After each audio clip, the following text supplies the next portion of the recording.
Hello বন্ধুরা, কেমন আছেন? আশা করি অনেক ভালো আছেন। তো এইদিকে যে সাব ফুটসাল চ্যাম্পিয়নশিপ 2026 এখানে কিন্তু মোট 7টি দলে খেলা হচ্ছে, নারী এবং পুরুষে। তো নারীদের 7টি দল এবং পুরুষদের কিন্তু 7টি দলে খেলা হচ্ছে। তো এটা কিন্তু আমরা জানি এইখানে কিন্তু আমাদের বাংলাদেশের নারী দল এবং পুরুষ দলে কিন্তু খেলছে। এই যে ফুটসাল এখানে কিন্তু একটা ছোট স্টেডিয়ামের ভিতরে, মানে একটা এরিয়ার ভিতরে কিন্তু হবে। 5জন গোলকিকে ধরে কিন্তু 5জন নিয়ে কিন্তু খেলবে। তো এইখানে কিন্তু বাংলাদেশ পুরুষ দলে কিন্তু 3টি ম্যাচ হয়ে গেছে, আর নারী দলে কিন্তু আজকে 3টি ম্যাচ হয়ে গেছে নেপালের সাথে। তো নেপালকে কিন্তু আমাদের বাংলাদেশের নারী দল কিন্তু 3-0 গোলে হারিয়ে দিয়েছে। তো এই দিয়ে কিন্তু বাংলাদেশ পুরুষ দলে কিন্তু 4th ম্যাচ আসতে যাচ্ছে। তো এই 4th ম্যাচের সময়সূচি এবং কিভাবে লাইভ দেখবেন এই সম্পর্কে কিন্তু আজকে ভিডিওতে বলা হবে। তো বাংলাদেশের যে পুরুষ দল তারা কিন্তু 4th ম্যাচে খেলার আগে 3টি ম্যাচ খেলেছে।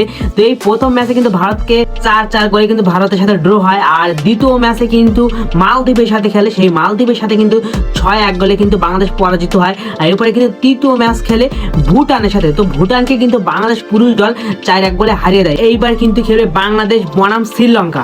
তো এই 4th ম্যাচে কিন্তু শ্রীলঙ্কার সাথে কিন্তু বাংলাদেশ পুরুষ দল কিন্তু লড়বে। তো এই পুরুষ দলের সময়সূচিটা আমরা একটু দেখে নেই।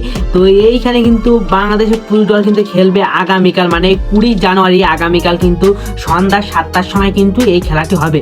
তো আপনি কিভাবে লাইভ দেখবেন এই যে বাংলাদেশ বনাম শ্রীলঙ্কা যে পুরুষ দলের খেলাটা, এই লাইভ কিন্তু আপনি কিভাবে দেখবেন? তো এই লাইভ কিন্তু আপনি দেখতে পারেন ইউটিউব চ্যানেলের মাধ্যমে, আপনার ফোনের মাধ্যমে। ইউটিউবে শুধু সার্চ করবেন গিয়ে স্পোর্টস ওয়ার্ক বলে যে একটা চ্যানেল আছে, এই চ্যানেলটা যদি আপনি সার্চ করেন দেখবেন আপনার সামনে চলে আসবে। এখানে কিন্তু আপনি অনেক সুন্দরভাবে দেখতে পারেন। আর আপনি যদি ইউটিউবের মাধ্যমে না দেখেন তাহলে কিন্তু আপনি ফেসবুকের মাধ্যমে দেখতে পারেন। ফেসবুকে দিয়ে শুধু সার্চ করবেন বাংলাদেশ বনাম শ্রীলঙ্কা ফুটসাল আজকের ম্যাচ লাইভ, তাহলে দেখবেন অনেকগুলো লাইভ চলে আসবে, সেখানে কিন্তু আপনি অনেক সুন্দরভাবে দেখতে পারেন। তো এই হলো বাংলাদেশ বনাম শ্রীলঙ্কার ফুটসালের ম্যাচের সময়সূচি এবং কিভাবে লাইভ দেখবেন। তো এই হলো কথা ছিল। তো বাংলাদেশ ফুটসাল টিমের জন্য শুভকামনা রইল, তার জন্য শ্রীলঙ্কাকে হারিয়ে ভালো একটা অবস্থানে যেতে পারে।